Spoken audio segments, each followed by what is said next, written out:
Бүгін YouTube асханамда дәмді әрі оңай қамыр жасауды көрсетемін. Қамырды үйлеу үшін алдымен 400-500 грамдай ұн қажет. 200 грамдық стаканға 1 жұмыртқа мен 1 шай қасық тұз саламыз. Үстіне жылы су құйып, жақсылап араластырып аламыз.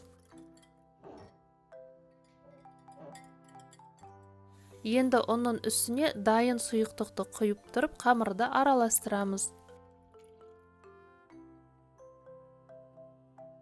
Үстінен 2-3 ас қасық сұйық май қосамыз. Қамырымызды илейміз, қажет болса үстінен тағы ұн қосуға болады. Қамыр дайын. 20 минуттай тындырып қойып, қамырмен жұмыс істей беруге болады.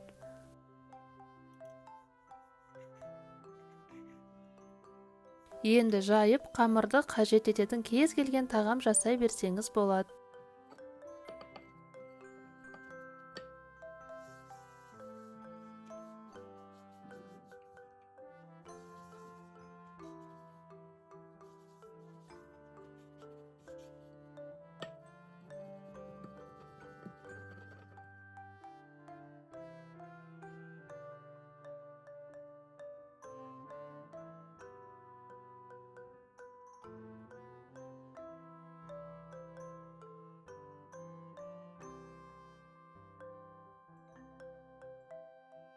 Мен бұл қамырдан үнді мантысын жасаған болатынмын.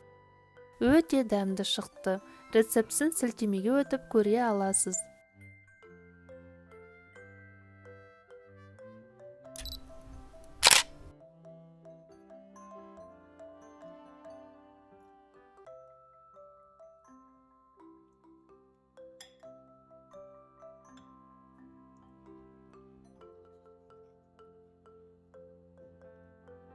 Мен ұсынған рецепт ұнаған болса, лайк басып, каналға жазылып, төмендегі қоңыраушаны басып қойыңыздар.